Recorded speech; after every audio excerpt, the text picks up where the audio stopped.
So good afternoon, everyone. It is absolutely fantastic to be here. As you heard before, my name is Bridget Terry Long, and I am very, very proud to be the Dean of the Harvard Graduate School of Education.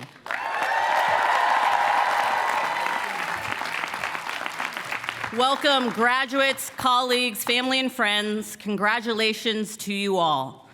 I know many people have helped you to help the graduates arrive at this special moment. Parents and other caregivers, partners, friends, and others cheering you on today, as they have throughout your entire time as a student. And for that reason, I would like to ask the graduates to stand, turn towards the audience, and give a round of applause for those who have helped you on this journey.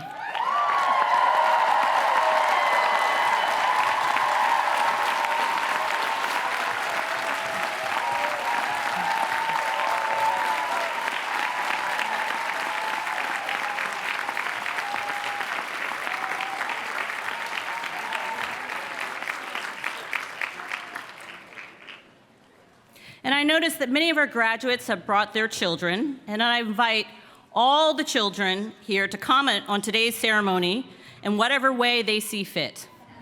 You will help make this place alive, feel alive as we look towards the future.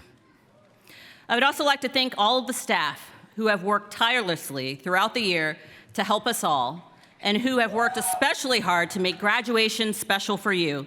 They deserve a huge round of applause.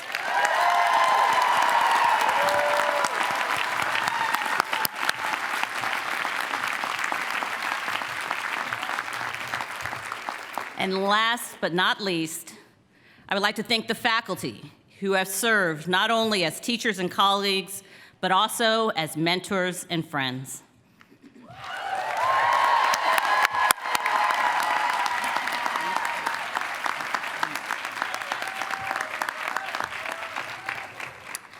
Now, before we get too far along, I'd like to recognize those who came before us in the space that we share today. Let us acknowledge that the land on which many of our homes, schools, and places of work sit are the ancestral lands of Indigenous peoples. The land we gather on today is the traditional territory of the Massachusetts people. Let us also recognize the enslaved individuals who helped to build Harvard University, and other colleges and universities across this country and around the world.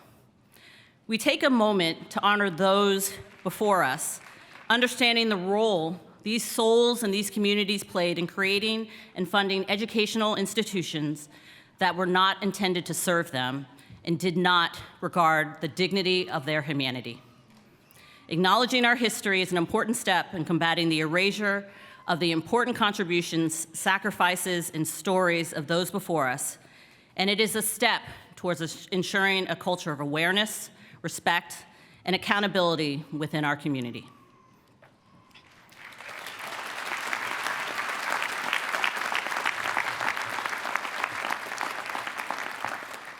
Now, in a moment, you will receive your diplomas.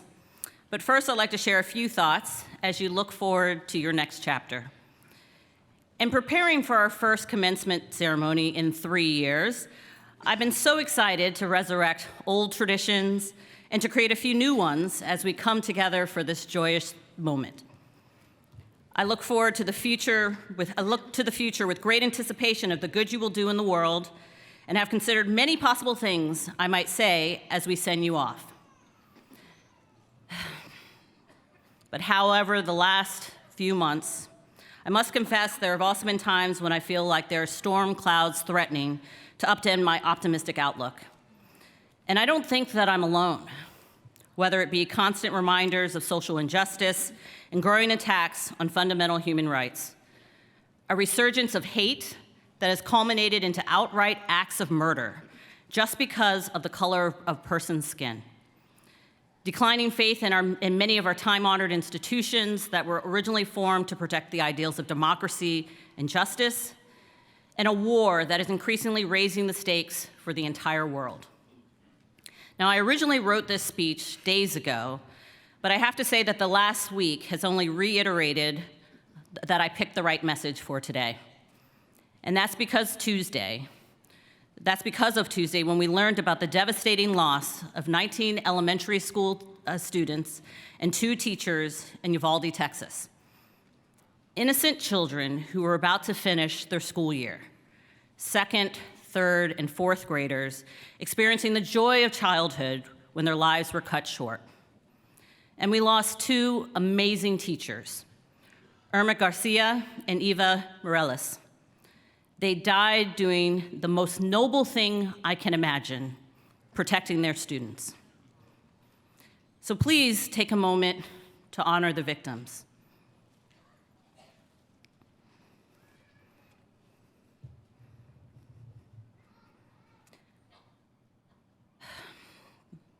But as I wrote to the community on Tuesday night, thoughts and prayers is not enough.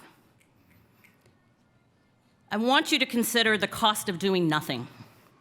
If our systems and laws truly valued all lives, then perhaps the 20 Sandy Hook first graders murdered on December 14th, 2012, would be in high school right now and looking forward to their own graduations in a couple of years. The tragedy in Uvalde this week only added to the sadness, the anger, and the despair I feel every time I look at the news. And it is the reason why I know many of you this morning chose to raise a black card at the morning exercises, because we grieve together. Yes, it is a tough time. And the struggle feels especially acute because we all carry with us the scars from the past 2 years, a time of uncertainty, disappointment, and sadness caused by a virus that forced us to shut down our way of life, robbed us of precious time, and stole from us the lives of so many of our loved ones. Unfortunately, the fact that so many of us sit in mass today is a testament to the fact that COVID is still with us, and it is increasingly clear we will be spending years dealing with the repercussions of the pandemic, which disproportionately struck communities that were already marginalized. Now, okay, I know, this is supposed to be an uplifting commencement speech, and I will get to that part in a moment. But first, it's important to acknowledge the reality that we all face, and it's okay to feel sadness and to feel weary. But we must always also realize that we're in an important moment, a moment in which we have a choice to make, each and every one of us. Right now, so many things feel out of control, which means this is the exact time for us to consider, what do we want this world to be? What are we going to contribute to build a better future? Graduates, you need to take an active role in shaping what happens. Though as you look ahead to carving out your next chapter, it's understandable if this task feels a little daunting. And that's where the good news comes in. You could not be in a better position because you chose education. To borrow a line from one of my favorite films, you chose wisely. We are educators, and I mean educators in the broadest sense possible. You are now teachers, researchers, policymakers, counselors, administrators, nonprofit leaders, entrepreneurs, learning designers, innovators, and philanthropists. You are people who care about how we will grow and thrive as individuals, as communities, and as the world. You came to HGSE and are here today because of your passion for improving education, and there are a myriad of ways you will do just that. From working inside schools or colleges to leading nonprofit organizations and community initiatives, from focusing on our youngest learners to supporting the needs of adults, from concentrating on classroom activities and designing policies for a state or a country. You, or let me rephrase that, we represent the entire education ecosystem, and together, that is an impressive force for good.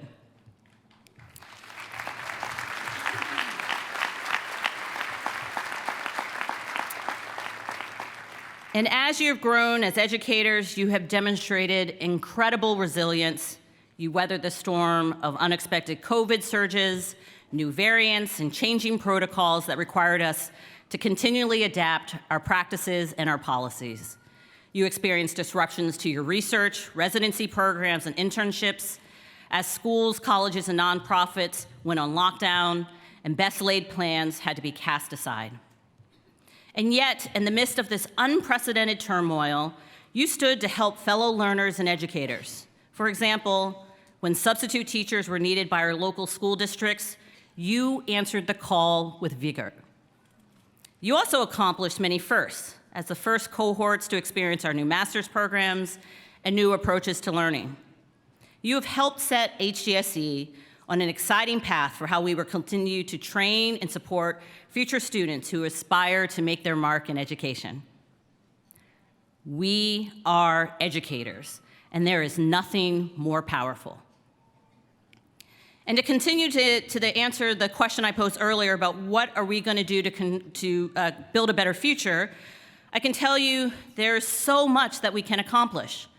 And to encourage you and bolster your efforts as you look ahead, I'd like to share several observations about the crucial role of educators in education, especially right now. First, let us recognize that education is foundational. To quote Kofi Annan, former Secretary General of the United Nations and a Nobel Peace Prize laureate, education is the premise of progress in every society and every family. The early weeks of the lockdown caused by COVID could not have made clearer just how crucial educators and our education systems are. Educators not only stimulate minds, they also support the social, emotional, and physical growth of learners. Our schools, colleges, and early childcare centers provide more than just instruction. They provide regular access to food, healthcare, and safety. And community-based organizations are an essential part of the systems that support and protect students. One of my greatest wishes after this pandemic is that people will not forget just how essential education systems are and invest accordingly. And then I found this quote, which I adapted slightly to summarize just how fundamental our roles are as educators. You see, education is the one profession that creates all other professions. Let me repeat that, because I would like for my words to reach all the other schools at Harvard. Education is the one profession that creates all other professions.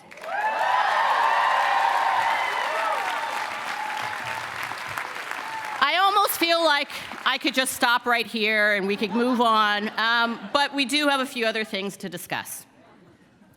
My second observation is that education is an expression of hope.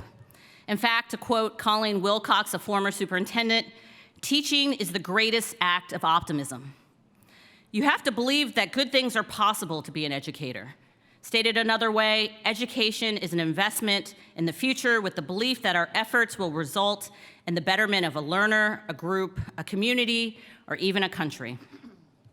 And right now, the world is in desperate need of the hope and optimism that education can provide. I'd like to read a part of a poem that Professor Steve Seidel, who is retiring this year,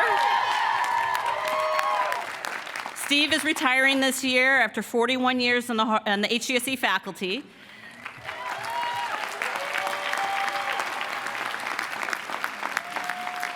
Well, Steve generously shared this poem with me, and it's by Václav Havel, a playwright and former dissident who served as both the last president of Czechoslovakia up until 1992 and the first president of the new Czech Republic when it was established in 1993. The part of Havel's poem that really resonated with me is as follows. Hope in this deep and powerful sense is not the same as joy when things are going well, or the willingness to invest in enterprises that are obviously headed for success, but rather an ability to work for something to succeed. And it is that last line, an ability to work for something to succeed, that caught my eye.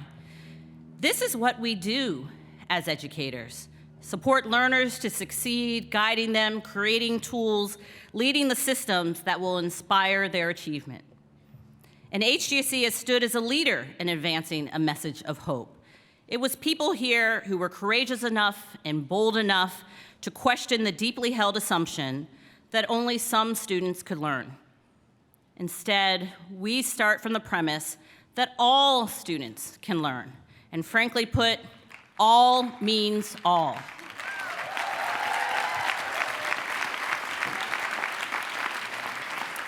And I'm so proud that our community has demonstrated in hundreds of ways how success is possible, regardless of background, ability, or context. Yes, as educators, we provide hope for the world.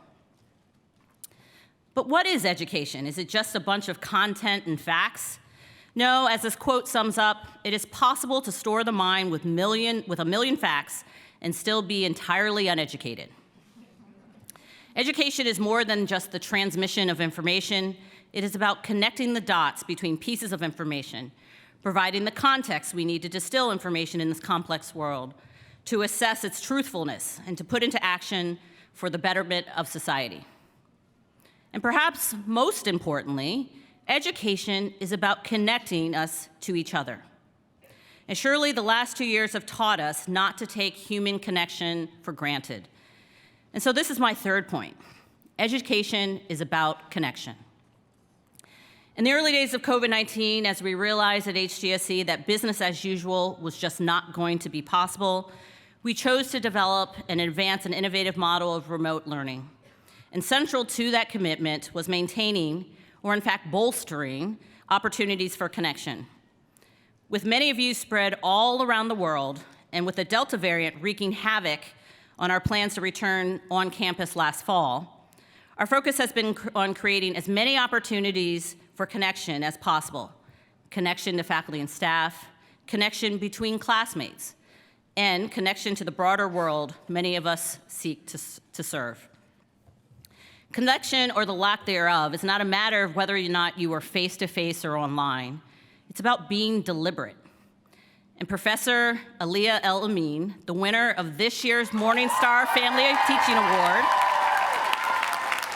is an incredible example of this. Stand. I'm sorry. You need to stand.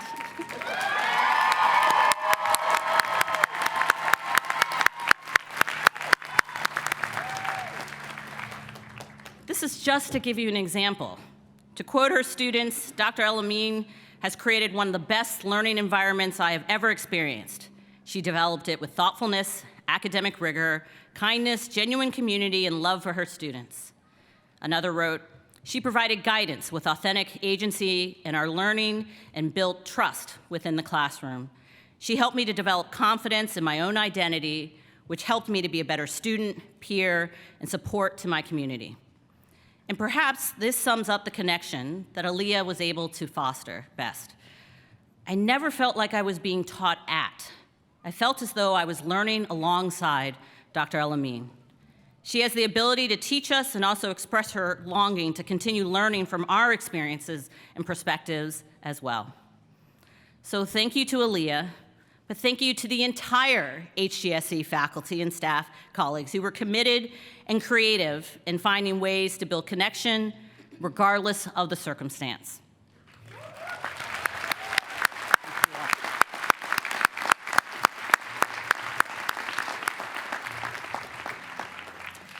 My fourth observation is just to point out that education is limitless, and the impact we can have as educators is boundless. To paraphrase Henry Adams, a 19th century American historian and a descendant from 2 presidents, teachers affect eternity. They can never tell where their influence stops. Yes, the impact of a skilled educator is limitless. And this is what I tell people about HGSE. An investment in our students is not just an investment in one individual, it is an investment in all of the learners and families and communities that will be touched by the work we do. As we lead, counsel, teach, administer, research, design, invent, and create the tools and supports that will touch generations to come. As our graduates, you are a gift to the world, and I am proud of the many ways the HGSE community has committed to supporting and living the ideals of what education can and should be. And that message about our impact has resonated with the wider world.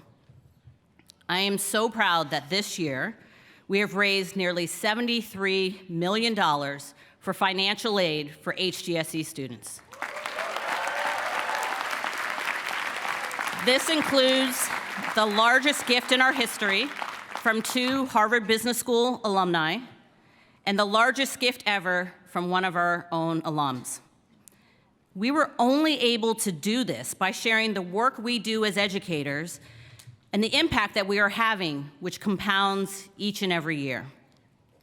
And you, the class of 2022, also have chosen to pay it forward with your class gift to support financial aid.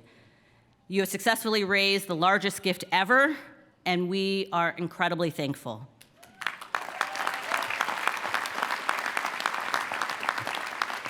Your generosity will live on in limitless ways as we support yet another cohort of aspiring educators. This brings me to my 5th and final observation. I'd like to return to Henry Adams, the quote I used earlier to illustrate how education is limitless. The quote comes from a book that he published in 1918 that described a myriad of challenges Adams was facing as an assistant professor at Harvard University. And the book is actually a bit of a cautionary tale, as with Adams sharing his fears that a poor education was going to negatively affect students their whole lives. This is all to say that education can be an amazing thing, but not all spaces live up to the ideals I have discussed today. We can't pretend that society is fully meeting the goals of providing a high-quality education to all. There are persistent inequalities and stubborn gaps in opportunity and success at all levels, from the lack of access to high-quality early childhood education, to segregation and insufficient supports and rigor in K-12 schools, to uneven graduation rates and looming debt in higher education. Stated another way, strong, positive educational experiences are not automatic or inevitable, and they are not the result of happenstance. To fulfill the potential of being a source of progress, hope, and connection takes deliberate thought and action, and they occur because of you and people like you. What we do as educators is a craft, it is a gift. Embrace your roles as educators in whatever form that takes. We are an important backbone for our communities, leaders pushing to help learners of all ages reach their potential. We are inventors, analysts, writers, coaches, and artists who use ingenuity, creativity, and collaboration to create new experiences and discover new ways of advancing learning. We support the vulnerable and help the powerless to find their voice. And we foster learning between those who might look differently, speak differently, and worship differently, but who nonetheless find commonality in a myriad of ways perhaps not obvious to the eye. And we press the world to confront uncomfortable histories and radical ideas with the goal of not repeating the past and instead expanding horizons to create men and women who are capable of doing new things, as Piaget wrote about the goal of education. We are educators, and we help present and future generations build towards something better. And we do it even when things are not easy. As affirmed by Barbara Colaros, a former nun, if kids come to us from strong, healthy, functioning families, it makes our job easier. But if they come to us not from strong, healthy, functioning families, it makes our job even more important. This sacred profession that you are part of could not be more important. So as you look forward, be proud of the decision you made to be an educator. When the storm clouds are looming with the challenges facing this world, each and every one of you fuels my optimism. As L.R. Nost wrote, "The broken world waits in darkness for the light that is you."